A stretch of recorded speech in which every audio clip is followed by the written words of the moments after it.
अस्सलाम वालेकुम friends, welcome back to my channel. I hope आप सब ठीक ठाक होंगे। अल्हम्दुलिल्लाह मैं भी ठीक हूँ। तो जी आप लोगों से ना मुझे इस व्लॉग में दो बातें करनी है। पहली ये कि जो आप लोगों ने पिछले व्लॉग को देखकर गलत फहमी में पड़ गए ना कि मैंने ऐसा ऐसा उसमें बोला, तो आप लोग ना व्लॉग को ना फुल वॉच किया करें ताकि मैंने उसमें क्या बोला है वो आपको पूरी बात समझ आए और क्या कब क्यों किस लिए बोला। तो ये सारे क्वेश्चन का जवाब तभी आपको मिलेगा जब आप पूरा फुल वॉच करें। दूसरी बात मुझे ये भी बताना था कि मुझे ना 2 दिन पहले 4-5 दिन पहले से निकले हुए थे। 2 दिन पहले तो मैं अभी एडमिट होकर आई हूँ। अच्छा, डॉक्टर का यहाँ का जो दवाओं का ठेका है ना वो सिर्फ मैंने ले रखा है। किसी को डॉक्टर यहाँ पर इतनी दवाएं नहीं देता जितनी मुझे देता है।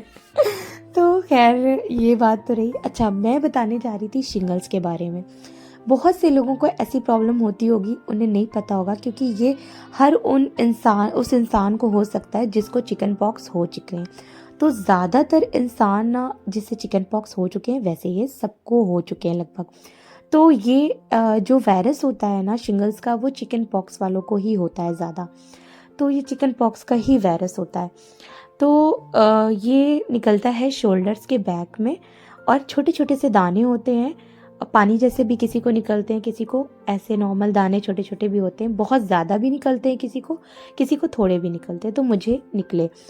अच्छा, इसमें हुआ ये कि मुझे ना झुंझुनाहट हो रही थी, बहुत ज़्यादा इसमें तकलीफ़ होती है, बहुत जलन थी और अंदर से ना बहुत ज़्यादा जलन भी थी, दर्द भी था और ना सुन पड़ रहा था। स्किन जो थी ना वो सुन पड़ रही थी।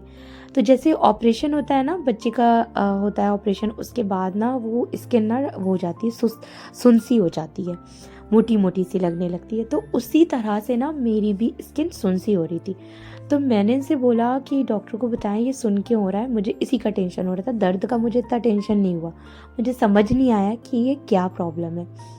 खैर डॉक्टर को जब फ़ोन किया, उनके पास अपॉइंटमेंट्स ख़त्म हो गए थे, लेकिन फिर भी उन्होंने बैक कॉल करी और उन्होंने मेरी प्रॉब्लम्स पूछी कि तुम्हें प्रॉब्लम क्या क्या है। मैंने उन्हें बताया।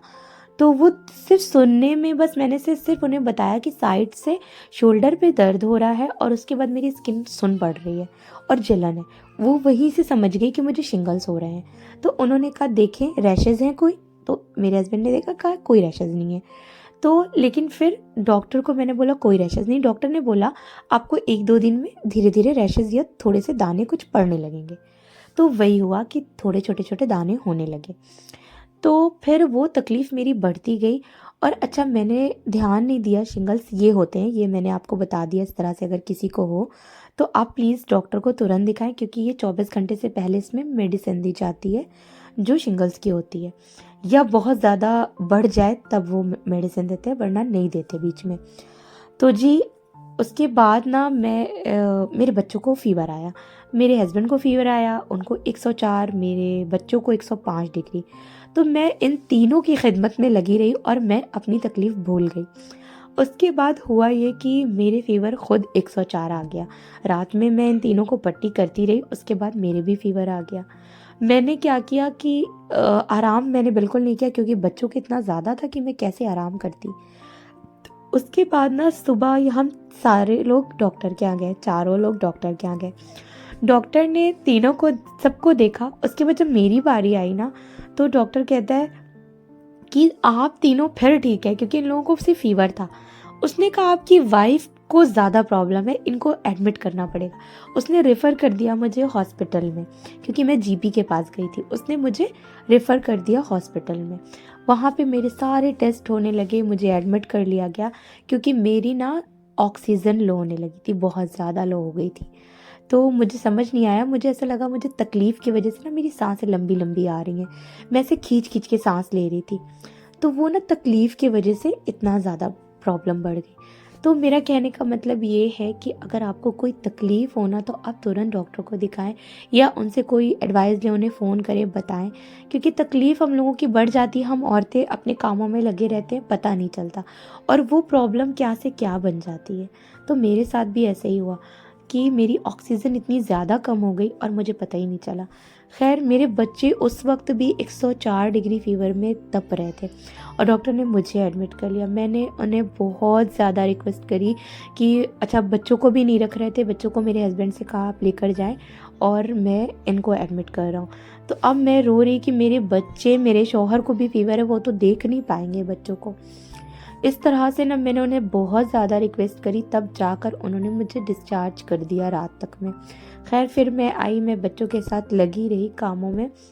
अच्छा, तो यहाँ जो मैं वेल्स में हूँ ना, वेल्स के जो डॉक्टर हैं वो काफ़ी अच्छे हैं। यहाँ पे अपॉइंटमेंट्स जो होती हैं वो बहुत लेट आती हैं, लोगों के पास बहुत लेट अपॉइंटमेंट्स आती हैं। लेकिन जब से मैं आई हुई हूँ तो मेरे बच्चों को फ़ीवर हो, कुछ भी हो, मैं यहाँ पे मैं अपॉइंटमेंट लेती हूँ सुबह 7 बजे से लेकर, नहीं, सुबह 8:30 से लेकर 9, 9:30 तक के अंदर ही आपको अपॉइंटमेंट्स लेनी होती हैं। तो उसी वक्त कॉल करा आपने, 8:30 बजे फ़ोन किया, उन्हें अपॉइंटमेंट्स लिया। वो अपॉइंटमेंट्स आपको देते हैं 11 बजे, 1 बजे, 2 बजे, ऐसे इतने के अंदर की देते हैं। तो उसी टाइम हम जाकर दिखा देते हैं। तो अभी मेरे साथ ऐसी कोई सिचुएशन नहीं हुई कि मैंने अपॉइंटमेंट्स लिया और अपॉइंटमेंट्स बहुत लेट आई हो। अच्छा, अब बात करें स्पेशलिस्ट की। तो स्पेशलिस्ट जो डॉक्टर होते हैं, जैसे मेरे अर्थराइटिस के, तो कंडीशन के हिसाब से होता है। मेरी जो कंडीशन है बहुत ख़राब है, इसलिए वो जल्दी जल्दी मुझे अपॉइंटमेंट्स देते हैं। अगर मेरी सिचुएशन थोड़ी ठीक हो जाएगी ना, तो वो मुझे जो मेरी अपॉइंटमेंट्स होंगी वो थोड़ा लेट कर देंगे। तो जी मुझे तो यहाँ का सिस्टम बहुत अच्छा लगा अभी तक जो मेरे साथ हुआ, तो उसको देखते मुझे बहुत अच्छा लगा। बाकी मैं नहीं जानती कि बड़े शहरों में, या मैनचेस्टर हो गया या लंदन हो गया, तो यहाँ पर किस तरह से है, वहाँ का मुझे नहीं पता। लेकिन जो इधर साइड है, वेल्स साइड में, वहाँ का तो रूल्स बहुत अच्छा था कि मुझे कभी भी डॉक्टर से रिलेटेड कोई परेशानी नहीं उठानी पड़ी। अच्छा जी, तो अभी मेरी जो सिटिंग है ना, वो अभी हुई नहीं मुकम्मल, क्योंकि अभी मेरी शॉपिंग ही नहीं हो पाई। जो छोटी मोटी शॉपिंग होती रही वो हुई। अभी बड़े बड़े आइटम में सिर्फ फ्रिज, और जिस दिन मैं आई थी उसी दिन सुबह में fridge, washing machine, dish washer, इतनी चीज़ें आ गई थी, और ड्रायर, ये 4 चीज़ हो गई थी। उसके बाद ना फिर वार्डरोब वगैरह धीरे धीरे चीज़ें लेते रहे। अब सोफ़ा और डाइनिंग टेबल बाकी है। लेकिन प्रॉब्लम ये हो गई कि मैं इतना ज़्यादा बीमार हो गई, तो अभी बच्चों के कपड़ों की सेटिंग, मेरे कपड़ों की सेटिंग, अभी ये सब चीज़ें नहीं हुई हैं। तो वो मैं धीरे धीरे करी, क्योंकि खाना जो है ना, वो एक ऐसी चीज़ है कि इंसान को किसी भी सिचुएशन में हो, उसे पकाना ही पकाना है। तो वो खाना तो खाना ही खाना है, तो इसलिए ये काम तो डेली चल रहा है। लेकिन सेटिंग का मेरा काम रुक चुका है, वो धीरे धीरे हो रहा। आप लोगों ने वीडियो में भी, स्टार्टिंग में भी देखा होगा सामान कितना फैला हुआ है। तो जी चीज़ें अभी मेरी चल रही हैं, तो बहुत स्लो चल रहा है इस बार, इसलिए कि कोई टेंशन भी नहीं है। यहाँ पर कोई है भी नहीं, सिर्फ मैं और मेरे शौहर, बच्चे हैं, तो वो कोई देखने वाला नहीं। अभी यहाँ पे मेरे आस पड़ोस वाले भी, कोई फ्रेंड सर्कल भी नहीं बना। तो इसलिए मैं धीरे धीरे कर रही हूँ, क्योंकि बर्डन बहुत ज़्यादा मैं ले लेती हूँ ना, तो फिर मैं ही बीमार पड़ जाती हूँ। तो जी इसलिए मैं बहुत आराम आराम इस बार कर रही हूँ। अच्छा जी, तो तवा आप देख रहे हैं, मैं पैन में रोटी बना रही हूँ, क्योंकि मेरा जो तवा है ना वो रह गया था स्पेन में, ये लाए नहीं। उसके बाद अभी मैं शॉपिंग के लिए इतना ख़ास निकली नहीं हूँ, तो मैंने कहा चलें, जब मैं शॉपिंग के लिए जाऊँगी या मैं ऑनलाइन ही ऑर्डर कर लूँगी। तो अभी पैन था, मैंने कहा मैं पैन में ही बना लेती हूँ। तो अभी मैं आजकल ना पैन में ही बना रही हूँ। तो आप लोग देख सकते हैं मेरी रोटियाँ कितनी फूल रही हैं। तो अच्छा, ये ट्रिक भी ना मैं आप लोगों को नेक्स्ट व्लॉग में या किसी दिन मैं इसकी वीडियो बनाकर डालूँगी कि किस तरह से आप ऐसी रोटियां बनाएं कि आपकी हर एक रोटी ना फूलेगी और पूरी फूलेगी। तो ये ट्रिक मैं बताऊँगी आप लोगों को। अच्छा, तो आप लोगों को मेरा व्लॉग कैसा लगा? अगर मेरा व्लॉग अच्छा लगा हो तो कमेंट्स और लाइक शेयर ज़रूर करें। चैनल पे नए हो तो सब्सक्राइब करें, और प्लीज़ वीडियो को फुल वॉच किया करें, ताकि पूरी बात आपको समझ आएगी। तो बाय, टेक केयर, अल्लाह हाफिज़, दुआओं में याद रखिएगा।